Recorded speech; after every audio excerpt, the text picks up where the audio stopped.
Welcome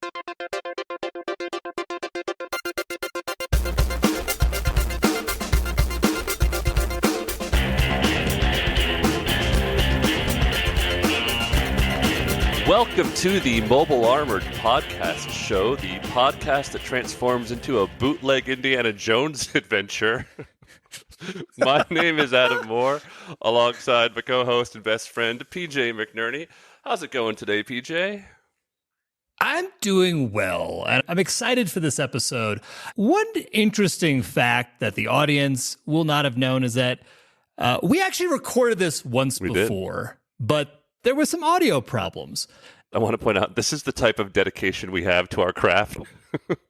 We will talk about episode 38 of M.A.S.K. twice. We recorded the entire episode and had to re-record it. But that happened, then spring, we took a very extended spring break and had some time to think about what direction we want to take the podcast in now that we've hit the midpoint of the series, right? So what do we want to do? And we thought about switching up the format a little bit because people are sick of the two of us making each other laugh. I'm not. No, other people. We are not, but others are. And we want to bring in other voices to elevate the discourse, which is why we're bringing in screenwriter, director, musician, and novelist Kevin Abrams to the show. Kevin, how's it going? What's up, world? And graphic novelist, right. We did Mr. Moore, because I remember you and I publishing a couple of graphic novels together, sir. So let's not forget that resume builder. But also I want to point out that pertinent to our show, which is a podcast about a cartoon series that advertised toys in the 80s, you have a family connection to the great Mego Toy Company. Yes, that was my family's toy company. My uncle Martin Abrams was the CEO. My dad was in charge of manufacturing and sales, and they in the 70s were very much one of the first people to spearhead looking at toys and media and content together. My uncle developed toys like Skydancer and Dragonflies and Visionaries, which were all predicated under the notion of toy, half-hour cartoon, go tell your parents to buy you something. Didn't Mego also have both DC and Marvel at the beginning? They were the original beast. They had DC, Marvel, Star Trek, and Planet of the Apes. That's right. And most importantly, Wonder Woman and Farrah Fawcett. They had a Farrah Fawcett doll. They had a Cher doll. They had a Greatest American Hero doll. They had Starsky and Hutch, Love Boat. I mean, any 70s media extravaganza you can think of, they try to put their fingerprints on. The Black Hole, which is a secret favorite sci-fi movie of mine. Yeah. We're really, really excited to have you on this adventure. Now, tell us about M.A.S.K. How did you watch it when you were young, or is coming on this podcast it was really definitely your first exposure to it? No, it was on the rotation. It was inevitable for it not to be. You come home 3:30, you knew what was going on locally, Channel 5 or 11 where I live, being in New Jersey. So it was in the rotation. Was I a huge fan of it? No. I always thought it was sort of cool. But that was, I think, more a residual effect of me just staying away from toy-related stuff. Like, I know I probably sound like an obnoxious brat, but growing up in it, I could not give a crap about toys or any of that stuff. I was like baseball, basketball, and my dad would come home with literally bags of G.I. Joes, like, just not in their plastic thing. He'd hand me like 250, he'd be like, here, and I'd be like, awesome, that's great. And I mean, I remember once coming home to the 7-foot battle carrier. Oh, no way. Like constructed, waiting for me in my bedroom and playing with it for like 6 minutes and being like, cool, and then forgetting about it. It just wasn't like, I just wasn't a toy kid, which I know is weird being from a toy family, but you sort of rebel against what's presented in front of you. My favorite ones were actually weirder. I was obsessed with like the Gummy Bear one. Gummy Bears, because I just love that opening theme song, and I was obsessed with Gummy Bears in generals. We watched a lot of Animaniacs and like stuff like that. My sister was huge on Care Bears. And then, of course, for me, the ultimate was Thundercats. That was the one I religiously watched. So good. And wanted to be Lino very badly and hang out with Pantera and that badass crew. We all had a crush on Chitara, okay? So, I mean, I'm not going to go there because my wife may hear this, but my wife is the human version of Chitara. Oh, that's a beautiful thing. Well, why don't we segue into the episode here? It's episode 38, The Curse of Solomon's Gorge. M.A.S.K goes to Africa to stop Venom, who has discovered King Solomon's treasures. We open in the wilds of Africa, in a campsite with canvas tents, and we've got these typical British imperialists who are discussing a gold scarab that, quote, probably brought down here by Arab traders long after the reign of the pharaohs. Yeah, the color choice too is very interesting for these characters. It's like this orangish sort of brown, which I would have loved to be in that conversation. Like, too brown, too orange. Oh, there we go. That's the Arab color. That represents the dark continent. It's like a very bizarre decision. I love that you think they had a conversation rather than just like someone. Look, there's no credit for a writer. I went to IMDb Pro, and there's no credit for a writer. Is that commonplace on the whole series? Yes, there's very few episodes you can actually pinpoint a writer on. We've seen a couple, but it's few and far between. But you know who one of the... So everybody was paid in cash. Yeah. One of the... Give me the episode. I'll give you the $400. Or Coke. Whatever they wanted back then. But you know who one of the writers was, and we can't confirm that he was or was not on drugs, is Chuck Lorre was one of the writers of M.A.S.K. I saw that. That's incredible. I'm hoping to confirm he was on drugs. I know he's sober now, so it could have been during his fun period. Well, suddenly the water level in the well nearby starts to drop, and one of those locals says, "The curse! Saluma is coming," and it freaks them all out. They all start running, except like the British imperialists, and they're telling him like, "It's Saluma. He's angry we have defiled his land." This British dude's like, "Don't be ridiculous." Like, obviously, don't trust the simple-minded locals. Which, for me, that's a Buddy Hawks nomination for Dr. Britt here. And for Kev, if you don't know, the Buddy Hawks nomination is for the most racist comment. Oh, no, I'm caught up. I love your Roy Batty nominations. You got your Buddy Hawks. I also think we should point out how they already also made caricatures of the British people. They literally look like the most cliched version of a 1940s British action film starring Ronald Colman. They're in safari gear with safari tents. It's like as cliched sort of an imperialist look you can give to a Brit. I think they referenced the movie Gunga Din to pull out this art direction. I mean, it's incredible. And I love the random shot of the jungle cat that seems to somehow open the show. Yeah, at the beginning, it's like Cheetah, whose eyes glint as the camera goes by. Yes, for a desert set adventure. I guess it's hard to say where we really are. Is it a desert? Is it lush? They just refer to it as Africa. I also love this screenwriting shorthand of just opening someplace without an explanation as to how they got there where they are. Every single episode of this show, there is no explanation. Well, actually, I'll take that back. But there's no kind of real world reason why Scott, Matt, and T-Bob are wherever they are, except what we will find out in about half the episodes is that they knew Venom was operating in the area. And so they went on vacation to Italy because they knew Venom was operating in the area. Well, I look forward to actually discussing that when we get to that reveal in this episode. Because once again, the screenwriting shorthand is very short. Well, just to wrap up with the Brits here, they look down in the gorge. Their vehicles are gone, which seems to be the most shocking thing of all. If only we had paid for the extra insurance. Meanwhile, Matt, Alex, Scott, and T-Bob are in Thunderhawk, and they're riding inside a herd of rhinos, like a galloping herd of rhinos. It seems very safe. I wonder, because Matt knows he can transform his car into a jet at any time, how many times does Matt actually do something dangerous like this with his kid? Like, hey, guess what we can do? Let's just ride in this herd of rhinos. Fuck the fact that we're probably on some wildlife preserve and these are endangered. Let's just go ahead and do this because it's awesome and I'm a billionaire. Well, when it's his wildlife preserve, he can do whatever he wants.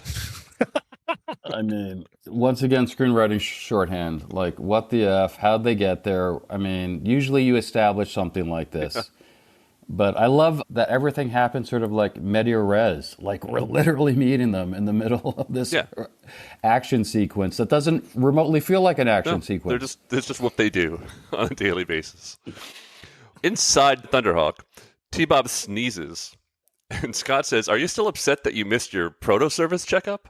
So it turns out that T-Bob has the flu, which stands for faulty linkage unit. But there's this point where T-Bob spells it out. It says FLU. And it's pretty clear what he's really trying to say to Scott there.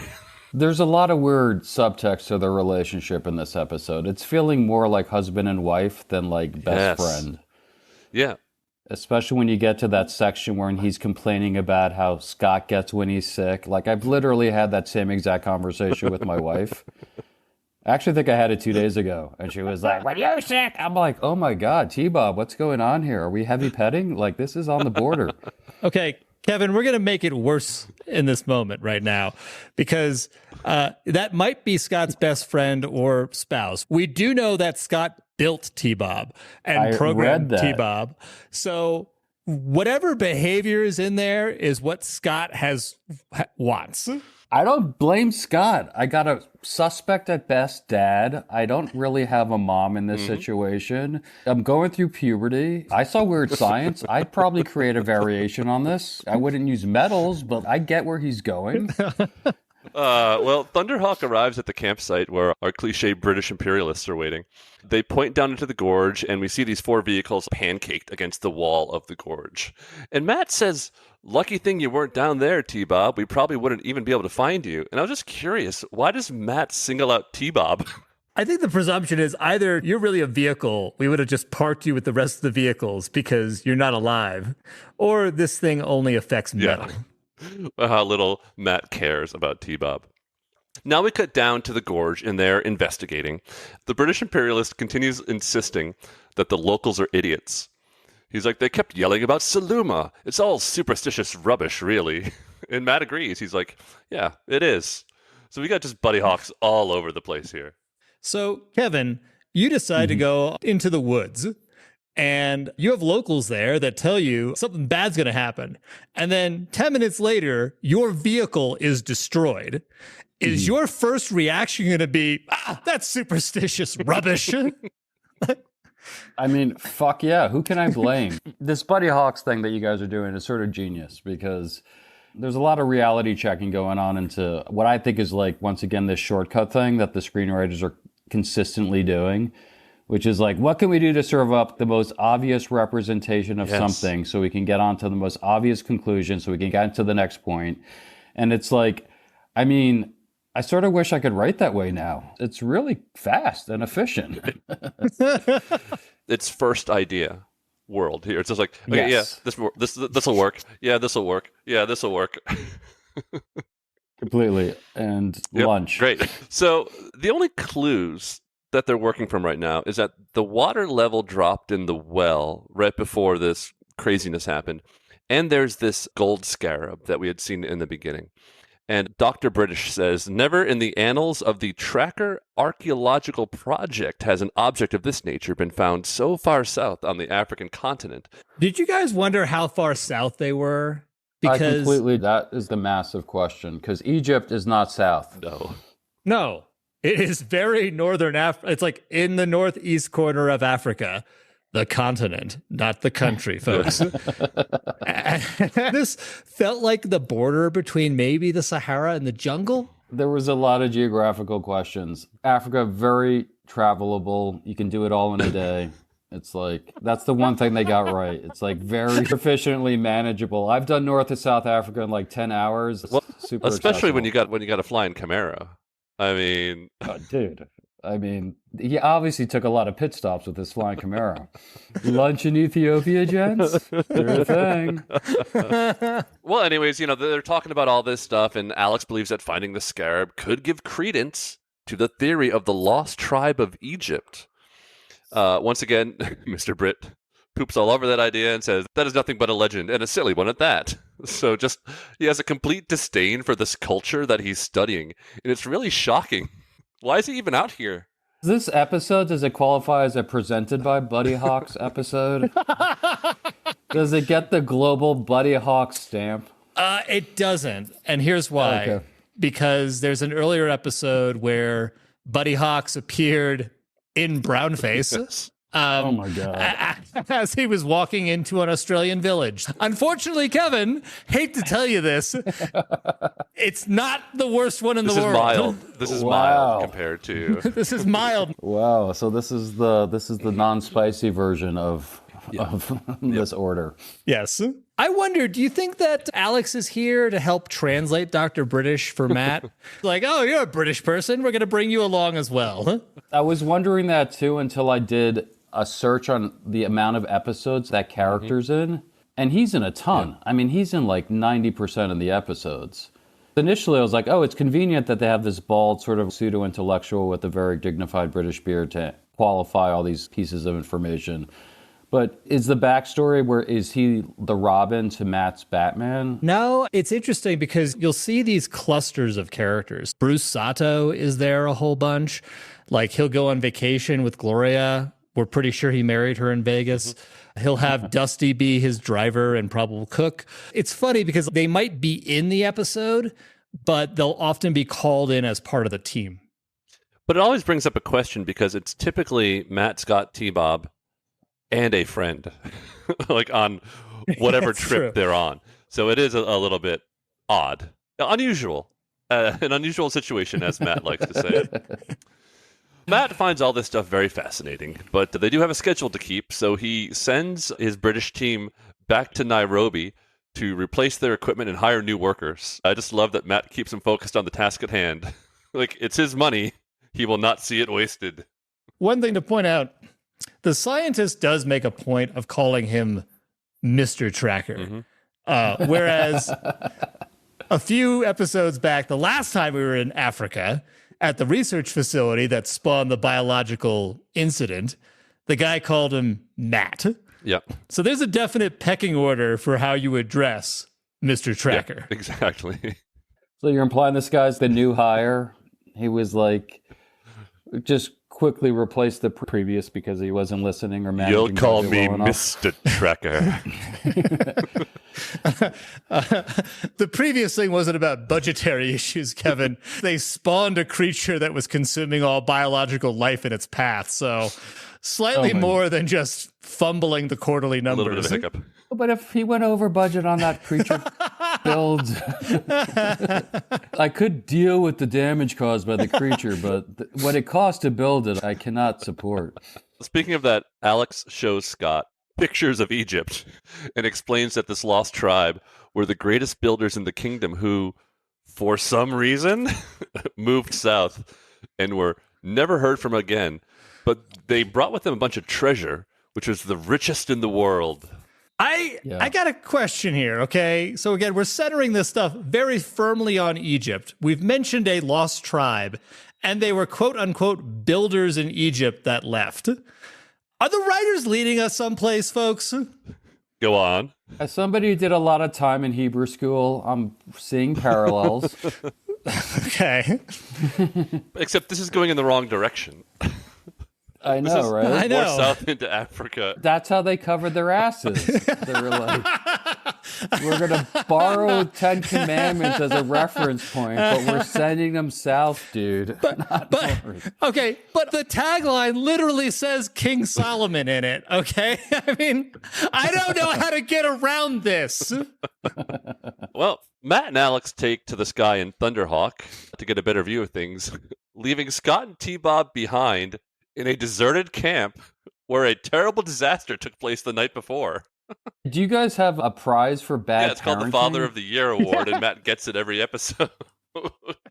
This is a stellar example of Father of the Yearing, because why not leave your kid in like a giant gorge environment with a robot that has questionable all-terrain skills and with no frame of reference or ability to find you again, and take off to the skies where he will camouflage into rock and terrain from 20,000 feet above. It's very bizarre to Just see. wait till Matt gets back to the camp. But once again, an amazing example of visual shorthand where they literally make a statement, you cut to the car taking off, and next thing you know, this whole plot point is put into effect.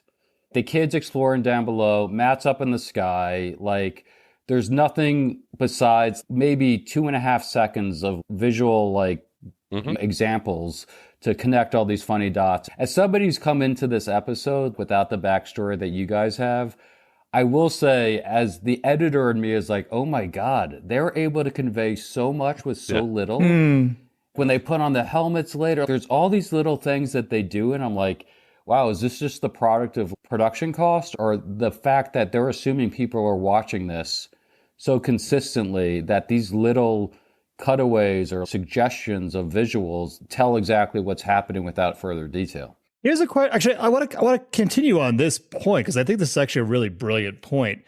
Do you feel like there's enough connective tissue in either the visuals or the dialogue to make it work? Or like we do so much of the time, it lends itself to so much like, hey, we can drive a bus through this to understand the intentions in a different way. Like Matt hates his kid, so he's abandoning him in the desert.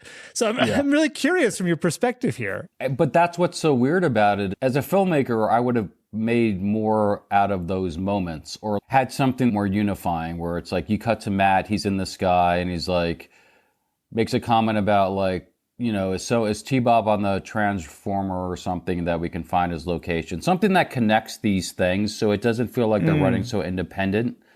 You know, I wrote with Adam for years and we would deconstruct stuff. And it was always about making sense of the emotional journey. And it's like, as a father, you would sort of intuitively feel like, hey, we got the kid down there below on the right. Oh, look over, there's the gorge. There's 1,001 easy ways to connect this stuff so it all feels like it's living as a macroorganism as opposed to these micro subplots that seem to be splintering off. Well, and it's like, you know, PJ and I with our abandonment issues with our dads, it's what really attracted us to this show because there is an emotional vacuum here that we have started to fill in.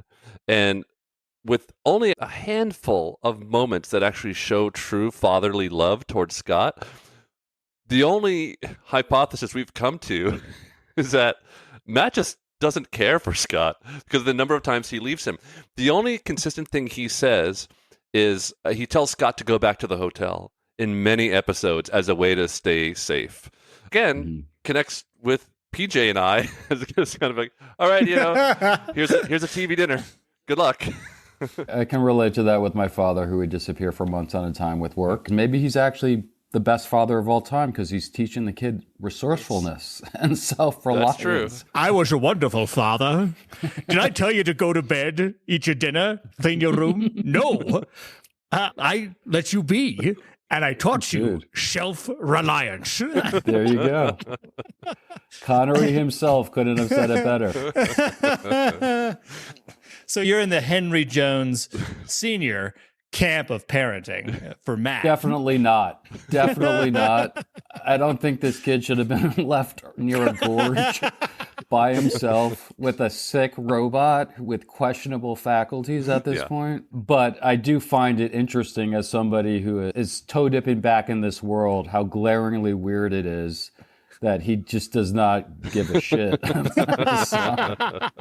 Which is another thing, too, about going back to your previous question is like, is it enough connective tissue? It is enough as far as advancing to the next beat, but it doesn't make much emotional sense in reality. Yeah. Because here's what's happened. So Matt leaves, and so Scott immediately decides to go look for treasure. Like, that's what he's going to do.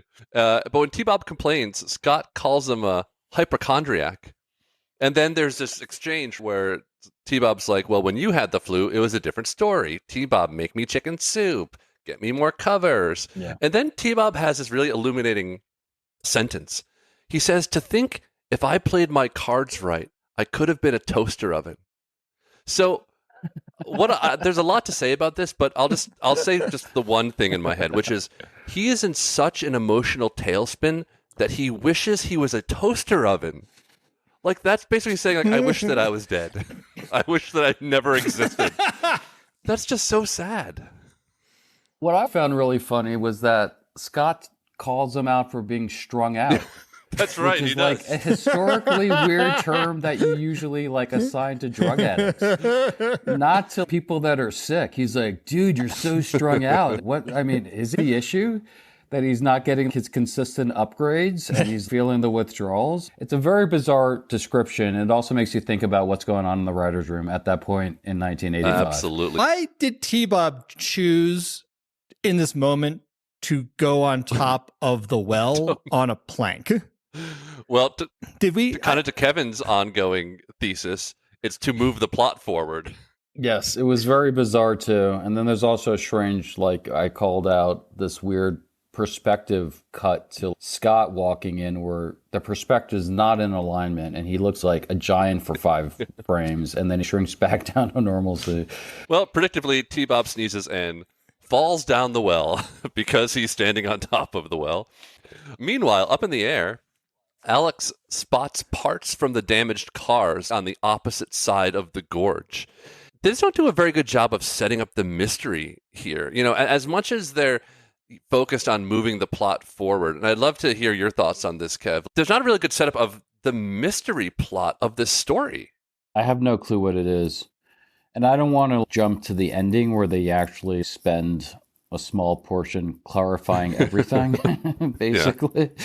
There's the ultimate, like, Deus Ex Machina that leads to it, and you're just like, okay, now let me recap in case you're as confused as the writers. It's like the end of Psycho, where he's explaining yes, exactly. the whole entire thing.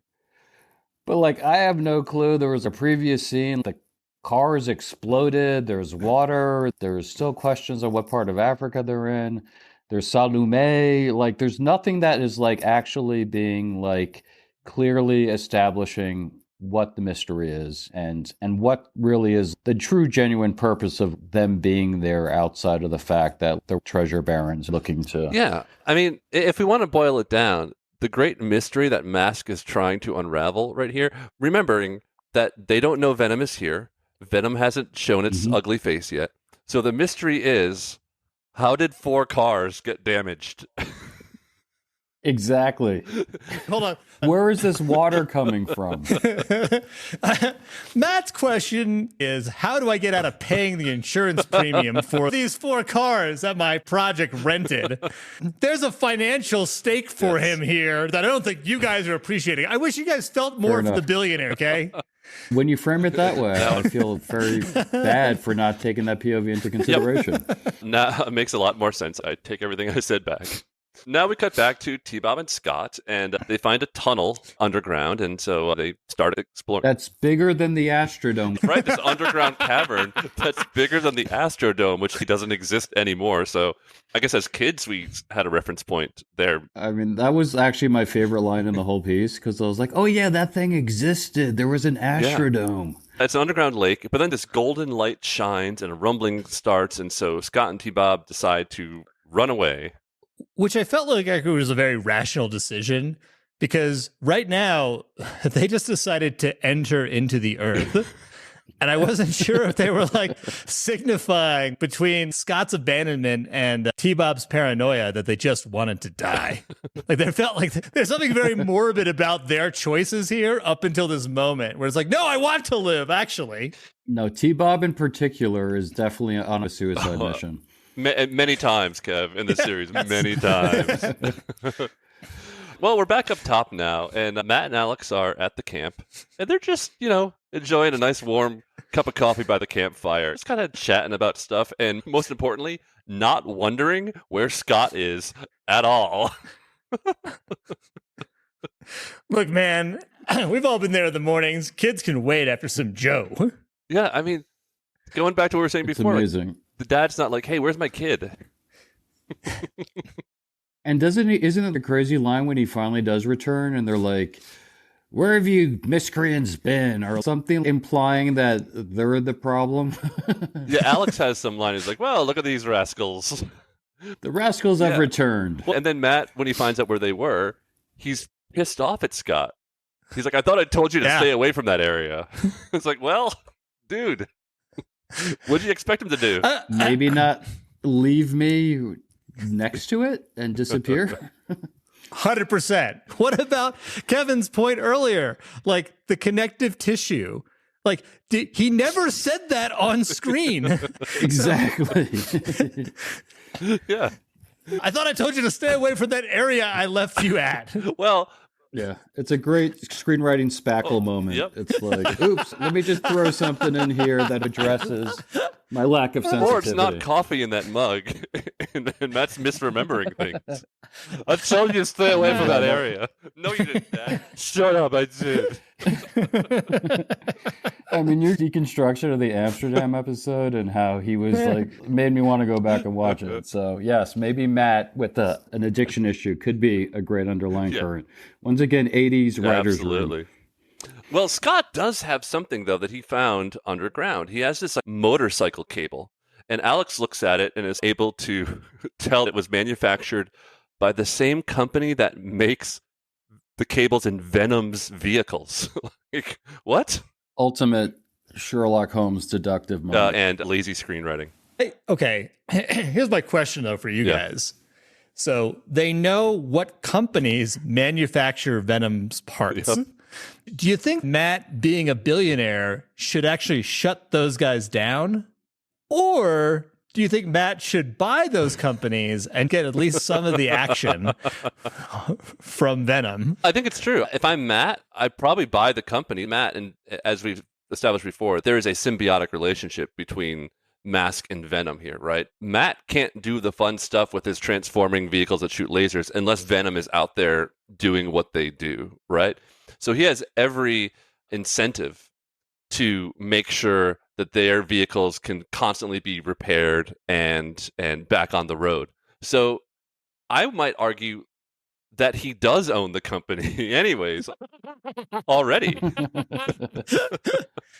This is from Trakker Industries. Nope, quiet. We manufacture all the parts he's for too Venom. smart he has it in a shell company. It's not connected to Trakker at all. This is from But it's Snake Oil Industries. But it'd be funny when Alex is like, this is the same company that makes Venom's cables. And Matt's like, yeah, interesting. Same company. Weird. Anyways, moving on. Yeah, I mean, they're brothers, right? Wasn't that the backstory? Venom and Miles and Matt are brothers or co-founders? If you believe the comics, Miles killed Matt's teenage brother, Andy. Mm-hmm. I do remember reading that. That's an aggressive backstory. It is. Such a playful, globe-trotting, fun adventure. A piece of information that is never mentioned in the cartoon series, by the way. Right. Of course, that's a heavy lift for a kid 8 years old to understand jacked up on peanut butter and SpaghettiOs. Like, oh, by the way, we're going to reveal this in episode 43 as a throwaway. It would be a throwaway based on their beautiful shorthand. That's actually a really interesting point you made earlier, Kevin, because you mentioned loving Thundercats. And in Thundercats, the opening episode is a cataclysm of their planet. I know. It's destroyed, and the fleet that they're in is lost, except for their ship. There is so much murder on the screen. It's incredible. It's billions of people we're talking about. No, but I've actually had this precise conversation, and my argument has always been that's why I think we relate to Thundercats in a different way, because you're going through something that has an emotional stake to it. You're watching a kid go on the hero's journey by way of puberty with these people around him that are trying to, there's a lot of stuff that goes into it that mirrors Star Wars and these classic things we grew up with. So relating to it on top of the aesthetics, which obviously they're the coolest drawn characters of all time. They are. But there's something in Lino that I feel the average kid could put himself into in different ways than He-Man or some of these other characters, because there was something general emotion sort of like as the backstory, and they weren't afraid to tap into it. An earlier guest theorized that we're on the villain's journey for Scott, that all this abandonment will eventually transform him into a megalomaniac. That is spectacular. I would love to ride that POV. Now I'm going to watch the rest of the series with that POV. Exactly. So this is all his This is his villain creation story. It's the trauma, because there's so many near-death situations that he's involved in. This is magnificent. And he's self-reliant. And he's a genius. He knows how to because build. he can build. He built T-Bob. It means he can build pretty much anything. If he can build a sentient robot, which, by the way, Matt doesn't seem capable of doing, he can do anything. This is 100%. Incredible. Matt can fund the building of it with his opium sales in Afghanistan, but he can't build it himself. All Scott has to do is knock Matt off, and he inherits the fortune. Whoever Luthor. came up with that idea, that is Great genius. Jason Burns, our buddy Jason Burns from back from Oh, Fighter I Comics. love it. Yeah. How cool. Matt can't figure out what all this means, so it's time for the agent selection scene. So he asks the computer to give me the best team for service underwater and in the desert. Once again, brilliant shorthand, screenwriting wise. Yeah. I love this section. To me, this is actually, I don't know if this, once again, is commonplace. It seems like they do this device a lot, especially when you're across the world and you need to get your pizza delivery guy out there on a motorcycle. It's generally much better because they have a sort of like computer thing where it says what their specialties are. But then we usually get a shot. I'd say, what, PJ, 50% of the time?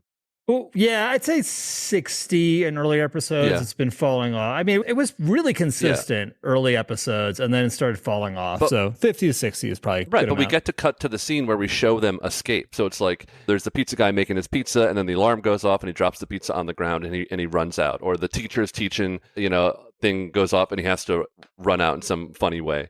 Gloria slams a full-grown man who's twice her size onto the ground, winks at him, and then runs away. But I was expecting, I mean, Adam, we've talked about the pizza moments and like stuff on some separate sidebars. And once again, going back to the shorthand thing that I brought up earlier, is that just a product now of, you've seen 37 episodes, we're getting through the fat of like this beat, which we're very familiar with at this point. Do we even need to like show them leaving anymore? It's like, okay, he made the call. We know what's happening. I think it's such a hallmark of the series, though. I think it's usually, if the script comes in long, it's cut for time. I think part of the charm of the series is the idea that anybody could be these. Like you as a kid, you could be running your normal life, but have this secret other life. Yeah. How jarring is it if you suddenly ran out of the classroom to go save the world? So I do think it's part of that essence and charm, but I agree, if it's long run time. Yeah. There's obviously a lot of fat in this episode that could have been cut away. A lot. Well, our agents are Gloria Baker, champion race driver, black belt in Kung Fu, team hottie, and Matt's wife. The computer says underwater vehicle essential in the desert. He asked for two opposing things. The computer did not explode, and it's basically, go fuck yourself, Matt. And guess what? Here you go. Yeah, the computer's like, all right. Covering my ass, Matt. You're getting all terrains covered. Yeah, and the second agent is Brad Turner because air maneuverability could be a factor. I would agree with that. It's good to be able to fly. One note, I think Bruce actually is clearly taking the call. Yeah. In Boulder Hill, he is not selected. No. And so I was curious, is he disappointed or is like, oh, fuck, I do not want to be in the desert this week? I'm going to go with the latter. I feel like Bruce hacked into the system. He took himself out of the population choice. Like, no. And he's like, it's my 4th anniversary with my wife. I am not picking up this phone call. Like, Matt, stop. Well, I just want to point out that after the two agents are selected, Matt says, approved. Assemble Mobile Armored Strike Command for immediate transport to Africa. Obviously, Africa, the country, is small enough that we'll be able to spot you from the air. Where in Africa, Matt? Come on. And so, they mentioned earlier, and Kevin, you pointed this out, that the scientists should go back to Nairobi. So Kenya, I guess. But or they could have been anywhere, and Matt told him to go back to Nairobi, which could be a 3-day drive from where they were. He doesn't care. That is true. Like, once again, we got very little to go on. They're like, Lagos is actually way closer. Nope. To Nairobi. I am not paying for Lagos talent, okay? That is way over the budget after you destroyed my vehicles. This is a Nairobi job. So assuming it's Kenya or Nairobi, it's 11 hours away at Mach 1 from Colorado. Yeah, so they got a ways to go. Yeah. Meanwhile, Scott and T-Bob are off wandering again because it's what they do. They're talking about how the Egyptians were always building secret entrances to their temples. Does he even know what he's talking about? Sure, in Indiana Jones and other adventures, there's always secret entrances. Is this something that's common knowledge, that the ancient Egyptians just built a bunch of secret entrances everywhere? Well, common knowledge for somebody that doesn't go to school, I guess, is also the other question, because this is pre-internet. And I remember when I was growing up, you had like Tutankhamun, and there was a little bit of like in history class, like they had but this kid doesn't go to school.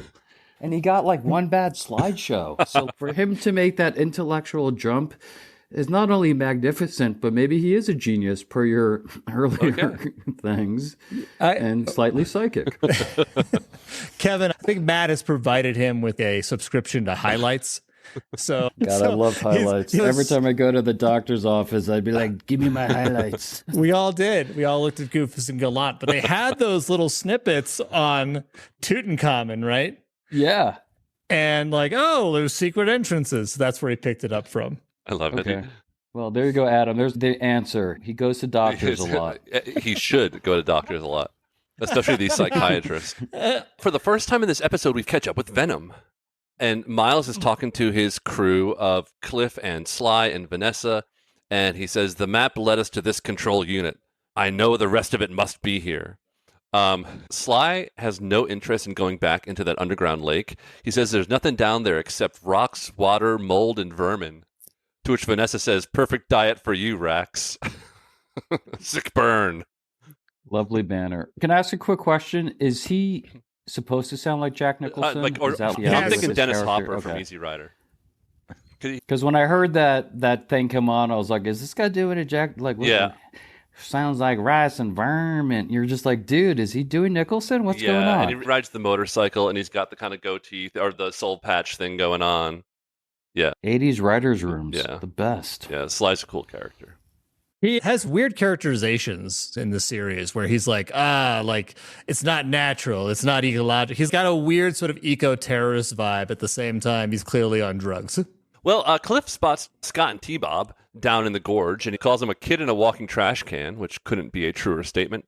Cliff accidentally pushes a button on the wall of the gorge, and a rumbling occurs. And now we're back with Matt and Alex, and they pick up the underground earthquake. They see the water level drop. Finally, Matt notices that Scott is gone.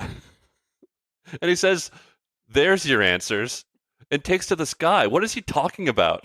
Matt is honestly deep in his 8th hour of the acid. There's no laws of physics or rationale anymore for the way he's approaching life. It's a very bizarre moment. I did really like, though, in this moment, if we take the logic at face value, okay? Because we have to. Matt's explanation to Alex is that Scott caused the earthquake. Yes. So Scott is powerful enough to cause earthquakes. That's your answer right there. I mean, you either respect your kid that much or you have so little respect for him that any natural disaster that happens, you're like, that fucking kid, he's up to no good. Or you are on hour 8 of your acid trip. My son can cause earthquakes, man.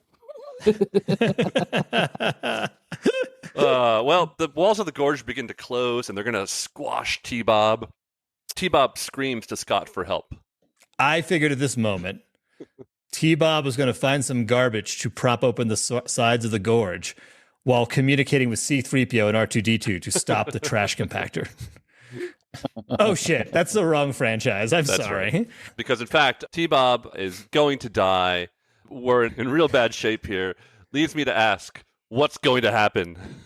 I don't know. We'll find out after these messages. M.A.S.K will be right back, and so will Venom. Now back to M.A.S.K. And we're back. So when we left you, T-Bob was about to be crushed by the gorge. Scott's best friend, nanny, mother figure, maybe also wife type character was going to be taken from him forever and, increasing the trauma he's already experienced. But fortunately, T-Bob uses a never-before-seen jetpack in his butt to fly to safety. Wait a second. This was never before. This is not. This is the first time you were discovering that he has a jetpack. This is R2-D2 in the prequel trilogy moment where you're like, wait, he can do what? That is a crazy first idea moment for the screenwriter. Yeah, no, 100%. Like the ultimate shortcut And on top of it, he's sick. So, like, where is this new energy getting mustered from to use this never before used superpower? That's insane that this has never been established. I just took it at face value. I was like, oh, that guy, he's got a jetpack. I remember in the trailer or the opening, like, he can fly off of things. He can drive off of things, but we've never seen this before. BJ, what do you think? So I'm going to go for the Writer's Defense Award this time. We've seen so many situations where this would have clearly come in handy, that it's a long overdue modification that finally got installed. And that's actually why he didn't get his regular checkup. Also, he's blowing it out of his ass, which is hilarious. So I figured that was He is worthwhile. ill, so it could be with the flu, so it could be that. Listen, once again, PJ, you have convinced me. I will now use that as my filter. Great job, NA writer. In order to escape the crushing gorge walls, Scott and T-Bob kind of go through the temple door, and they discover a room full of treasure. Scott says, now we can get anything we ever wanted. So does Scott not understand how wealthy they truly are? This happened before with T-Bob. Like, what's going on? I think this is a dark moment, folks. It's anything they want, not what Matt wants. I think this is Junior trying to get out of his dad's shadow and make his own bones. Following whatever his dad did, which is obviously being a Tomb Raider, but like, I'm going to be my own Tomb Raider now. Yeah, that's if Scott and T-Bob can get out of this tomb, because the door's closed shut now. I got money on T-Bob. He can fly. Anything's possible. Matt and Alex are flying overhead, and they decide to put their masks on. And did you notice that they come out of nowhere? Thank you. I wasn't crazy. Going back to the shorthand element that is all over this episode, it's like, you know the show, you know eventually they're just going to get masks. The framing on this is so weird because it looks like they're actually exposed completely. So where is even the helmet coming from? It is such a bizarre assumption that I think the creative team made. This was actually a question I had as a kid, because even with the doors closed, they would frequently show the masks just coming down on their head. Even in vehicles where there's not enough A Camaro headroom. does not have that kind of headroom. Or a motorcycle. So this is a very frequent occurrence. In this case, they just happen to have the gull wings open. And did you guys notice the sound that it made when it actually landed on them? It sounded like dropping metal. Yeah, it was very bizarre. Going to sound, there was some amazing score going on that is like Calypso with steel drums. And it is such a bizarrely psychedelic, aggressively bizarre creative decision over an action sequence to have these steel drums and this Calypso thing going on. I know you guys are familiar with the show, you listen to it all the time. One thing that was amazing to me in this episode was the spread of aesthetics when it came to the score.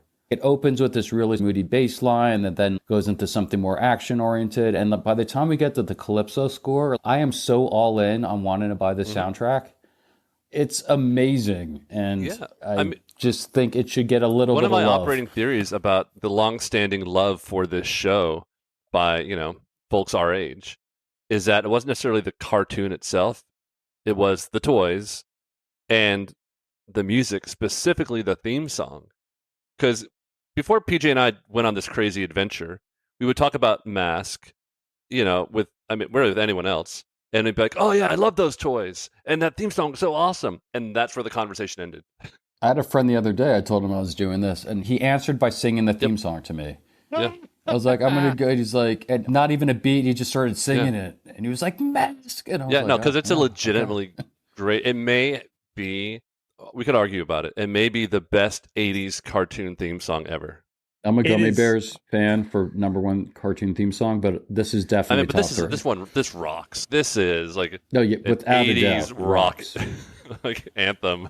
Definitely, we're gonna sort of boil some testosterone for these young prepubescent minds and get them to puberty.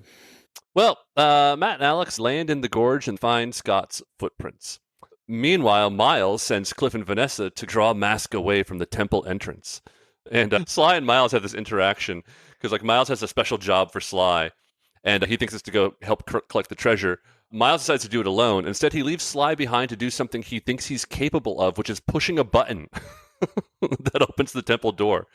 If I'm Sly, I just decide to crush Miles as soon as he's in the gorge. I feel like Sly has plenty of reasons to seriously tender his resignation. Oh, and this is mild. Miles treats his employees, especially Cliff and Sly, like shit all the time. There's an HR violation pretty much every episode. Well, it's like they never really get away with their plans, so it's not like they're making any money off of this. Why are any of them still with Miles unless he's got compromising info on them? Right? Or a large inheritance that we're not aware of that he's able to. Well, we've got a cool Manta. It's actually Manta, Jackhammer versus Thunderhawk battle in the gorge and in the skies above the gorge. And the animation is some of the best in the whole episode. Everything from here on out is actually pretty cool. Like, we're going to see some pretty awesome action stuff. And I thought this episode, especially being the one right in the middle of the entire series, was actually really great and emblematic of this bifurcation between a lot of crazy shit in terms of story stuff and some amazing action sequences.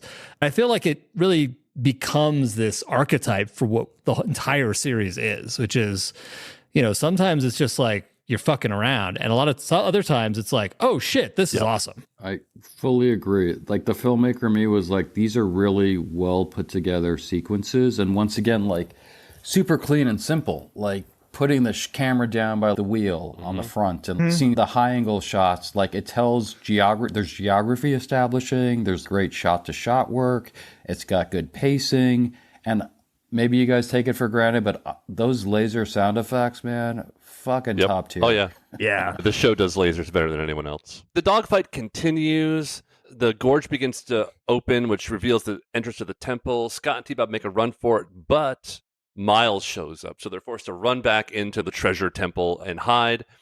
Just in time, the M.A.S.K jet lands vertically. So I guess it's a VTOL based on how it lands. But out comes Shark and Condor.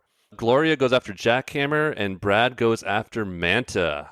If you guys watch the sequence of how aggressive Gloria attacks Jackhammer, it really hits home what Gloria would do to any former lover of Matt. Gloria doesn't mess around with anyone. She does not. Who messes with her husband. She is a total badass. Does Matt ever show any affection for her as a wife? There's a great moment when they're down in Panama where there's a joke about marriage, and Matt is super duper uncomfortable about it. It's also that episode. They have an episode where the two of them are in Vegas, and it feels very clearly like they got married in Vegas in this episode. And the end of that episode has the two of them by the pool. Yes.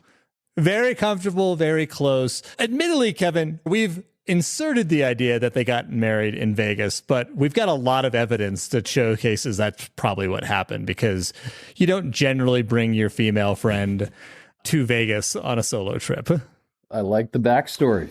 As Brad goes after Vanessa, he says, "Mind if I cut in on this one?" And Matt says, "Be my guest, but she doesn't mean tango." And Brad responds, "Well, I'll just have to teach that fox to trot." That was a brilliant exchange. I loved it. I'm going to start talking about foxtrotting every day now. When I heard that, I was like, did I miss something? Is this like a call sign shout out? Is it like, you know, like tango foxtrot? Like, what are we talking about here? Do kids know anything about ballroom dance? Tango, probably, but I think the whole thing goes over our heads, mainly because of what I said earlier. Like, it's a complete non sequitur. Like, what does that have to do about dancing? Like Right. Nothing. If it was a sock hop or something going on and the battle was taking place over that, that would kind of make sense in the context. But, all right, I guess the writer was saving these lines. He had them in his back pocket. Completely saving these and he's lines. like, I 100% got it. agree. This is what I'm going to do. And he felt awesome about himself when he put it. He pulled the sticky off the Apple IIc and he was like, finally, I could use the tango foxtrot exchange. Thunderhawk is flying towards that cave entrance as it's closing. Alex screams, "We're not going to make it." But Matt does this really cool thing. He's like, "We won't, but I will." And he uses Spectrum hang glider. to squeeze through the gap in the closing door of the temple. So far, really nice use of laser rays and generally good use of a M.A.S.K power here. So this isn't a discovery of this power. Right, he can do... like Yeah, I mean, T-Bug. Matt has, Okay. like, he has Spectrum, but it can pretty much do anything. We call it Deus Ex Helmet. Like, it can shoot lasers. It can look infrared. It can cause him to hang glide. Whenever the writer needs something done, Spectrum can do it. Spectacular. Only Matt's mask can do that. So, Awesome. like, all the other masks, one power. His, as many as you need. So he basically has the AI Yeah, suit yeah, that can... Very much so. Yes. But the Spectrum hang glider had been established early on. And it's a cool sequence. Like, he jumps free fall out of the plane, activates it, and swoops into the cave as it's closing up. It's cool. No, it's definitely very I was Mission about to say Impossible. the same exact Like, you thing. can picture Tom Cruise in close up. Absolutely. Yeah. Miles celebrates getting the treasure, and Matt's using Spectrum infrared to see if Scott and T-Bob are okay. And he sees them and he waves to them. Like, hello. He's concerned for them. This is fatherly concern, guys. I know it's a morsel, but it's all you get. Or was it more like, oh, look, other people. Hey, good to meet you. So what happens is T-Bob sneezes, revealing he and Scott to Miles. Period. I will not read to the audience what PJ wrote in the rundown, but it has something to do with T-Bob's new jet that comes out of his butt. Matt uses Spectrum hang glider to leap off a replica of the Sphinx and says, Mayhem, why don't you pick on someone your own size? And we have a cool Miles-Matt head-to-head battle, which we rarely see them go sort of mano a mano. Yeah. Miles uses Viper after him. So we get some cool Viper shots here. Causes that big stone statue that Matt landed on to crash into the cave wall, releasing a ton of underground water into the temple. And again, to your point earlier, PJ, this is all really cool action. Like, this is what we actually tune into an episode of M.A.S.K to see. It took about 12 minutes of a 22-minute episode to get there, but okay, we're here. One thing I'll just point out, though, if you knew the backstory between Miles and Matt, this confrontation becomes really cool. Right. You killed my brother. Yeah.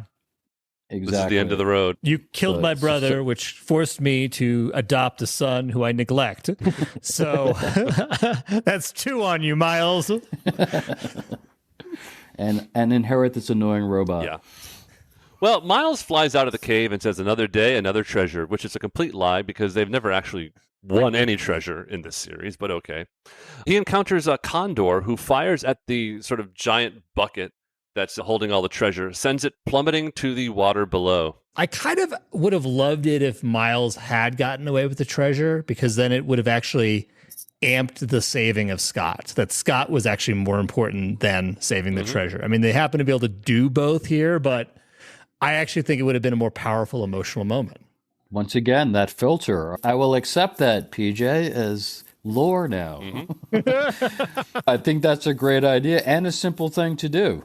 Yeah. Easy. And also, it makes those guys a little bit more scary. Like, to have them win once allows you to actually, like, do a better job establishing that they're legitimate bad guys, as opposed to, like, these bumbling This is sort the of, whole like, thing, Kev. comic Like, characters. I said this, I did a whole angry rant a few episodes back where I was talking about, like, the stakes are always so low. Like, that we don't care about the bad guys. The reason in Star Wars that we're afraid of the Empire is because they're capable of horrific things, including destroying an entire planet, right? So then you have a ragtag of rebels, they get together, and we're like, are they going to be able to do it? We don't know. In an episode of M.A.S.K, it's like, yeah they can defeat these guys because they're idiots. They'll defeat themselves. Which half the time they kind of do. So it's like the victories that M.A.S.K have don't have any real impact. We're really afraid only in a few situations. And I feel like it was much earlier on in the series. Were we ever afraid that Venom was going to accomplish something awful? And there's been the best episodes have been the episodes where Venom has been the most credible threat. We had one where they were pulling an asteroid down or a comet onto Oslo, which would have also probably destroyed the world.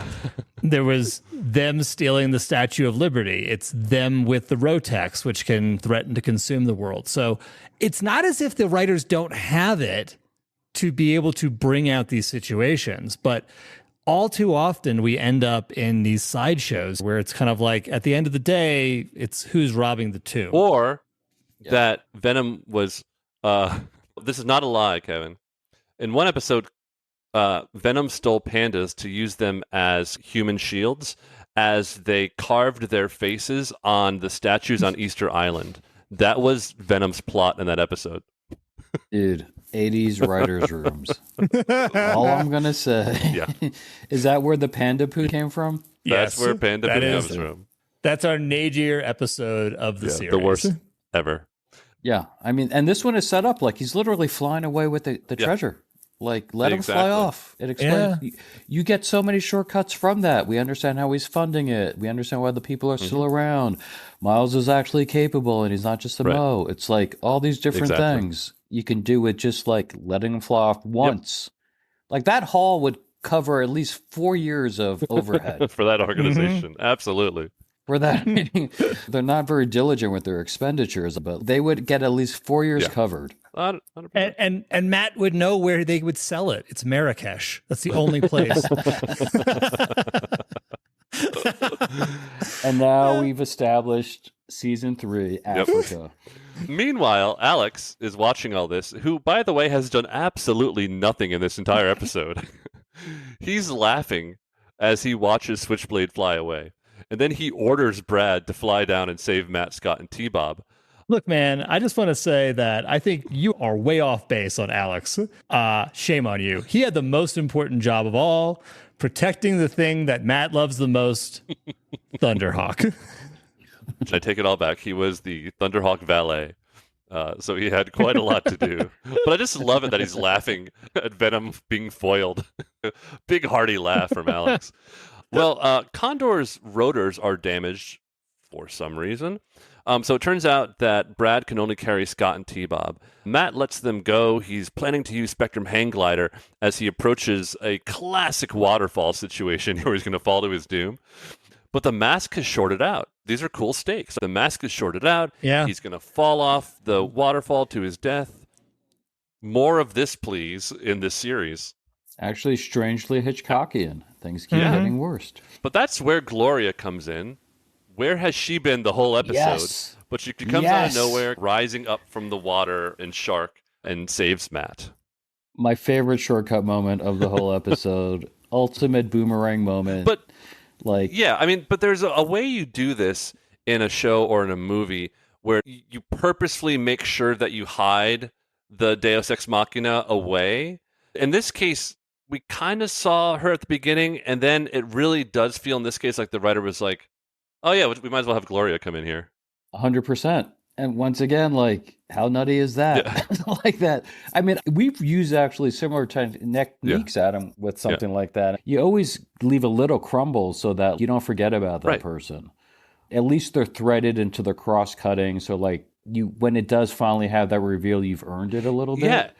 What I sort of love about this is there's no earning. There's zero earning. And by the way, this is the only time use of a vehicle underwater is needed in the whole episode. So if we go back to the very beginning, right, the computer said underwater capabilities may be needed. This is the moment. So was the computer seeing into the future here? Was it a total coincidence? Completely. Like, I don't get it. I thought it was really funny. I liked the shot from inside the car looking out at Matt. It was like they were doing, like, once again, like good classic action coverage. And to me, I thought I forgot about her. So when she showed up, I was like, good wrap up. Yeah, coming to the end. I agree. It was definitely a fun shot. And they actually a couple of nice details in there too. Like, because they've got the periscope comes up and then they show his face like on the little readout. But then it's also clear that Gloria's checking out his crotch underwater because of how that shot's formed. Like, it's only the little like rear view mirror that's protecting it at that point in time. So Matt owes her. I'm sorry, this is a bit of a tangent, but I also love how a very technically sophisticated multi-million-dollar transforming vehicle has a rear view mirror? Am I the only one who finds that kind of like superfluous? It's the 80s. It still has to be street legal, guys. Right. I hate to tell you this, but she still has to get an emissions test in Denver. Yeah, and so they're going to be checking. Yeah, and they're wearing seatbelts throughout. Don't forget those seatbelts. No airbags on any of these. Oh, no. Mm-mm. Well, back on dry ground, the whole team is gathered together, and Matt finds an amulet on the ground. And he goes into one of his classic Matt Trakker leaps of logic. So it goes like this. Mayhem said it was King Solomon's treasure. Solomon. Seluma. Of course. The lost tribe of Egypt created the legend and built the gorge to protect King Solomon's treasure. It all makes sense now. And my question was, does it? I don't think so. Isn't there further explanation, though, too, about like how they flooded the waters and like how they were using this as a device to protect the treasure, which feels very Alex says, and they somehow engineered waterworks to close the gorge. So, I guess that's a major technological lift. Speaking from an engineering standpoint, they had enough engineering knowledge with King Solomon's tribe to create an SDF-1 sized transformation, like with water. Yeah. Do you think it might be useful to figure out how they're doing that? Yeah. Thank you. And just one thing I never understood, the button that Mayhem pushes is a separate build, or did they find the trigger from what the... No, he had a map. When we see him for the first time, he says the map pointed here, so this must be like the trigger thing. What I don't get, though, is that the night before, which kicked off this whole mystery, someone must have pushed the button to cause the thing to happen. Yeah. So... Which also is weird because there's a history of this happening. So was there other people pushing the button before this? Accidentally? Deep questions, Kevin. Matt's making out with a girl up against the cliff and she accidentally backs into the button. And, oh, God. It's just hard to find the button. PJ, I've been looking for the button for about 35 years now, man. I'll tell you. I've yet to move mountains. And have water flow? Oh, exactly. Well, as we wrap up here, Scott is sad that they didn't get any treasure. And T-Bob pulls the golden scarab out of his panda poo holder and says, "You can have it after my checkup." And everyone laughs. But there's a big question here. Are they just stealing priceless artifacts? The answer is yes. Venom stole priceless artifacts. Wink. Venom got away with the priceless artifacts. We should tell everyone that Venom has them. So I got a couple of broad questions as you guys being the experts. Do all the episodes end with the T-Bob sort of like punchline that everybody laughs Many at? do. 60%. It's high. Yeah. And then It's very high. There's no recap on what just transpired. It was like, Nope. Cool. Nope. Off to our next magical mystery. Yeah, exactly. Yep. But every episode does have the more you know moment here. The lesson that allowed these 80s cartoons to be purely toy commercials. They had to have some educational... This one's epic. So we're back at the Trakker mansion, and Scott walks into a massive game room with some kind of reel-to-reel tape machine that's spitting tape all over the place. First of all, dude's got his own like game room with like a Commodore 64 there and a reel-to-reel. Like, must be very nice. But Scott says we've got to remember to turn off all appliances when we leave the house, and says if it had been an oven, it could have started a fire. And he says, then we'd be. And T-Bob says, yeah, crispy critters. And they both laugh. Another T-Bob punchline. I got a lot of questions. First of all, if the lesson really is, like, make sure you turn off appliances, just do the oven. That's the most obvious thing. We've seen garbage disposal incidents and things catching on fire in the show before. It's like, have an oven left on and the muffins are burned and smoke is coming out. Just go ahead and do that. Why are they showing some audio equipment here, expensive audio equipment that none of the kids watching the show had in their homes? Like, I just don't understand that. So there's my first issue. My second one is, do they think being burnt to a crisp is funny? Because they all laugh after that line. Listen, as somebody who just had to deal with the fires, I don't find humor there, people. But I will say, I love that all these seem to be predicated on the fact that he has no parents. It's like basically you're left alone. This is a lesson to be learned when you're left to your own devices. Well, you missed the episode where the warning was don't go hitchhiking because the person who picks you up might be a child molester. That was a warning? Are you serious? Yes. Yes. Oh my God. The line was, the person might be a venom agent, or worse, a child molester. Are you serious? No, that's the line, bud. Go back. Oh my God. I got to watch that. It's... That's unbelievable. All right.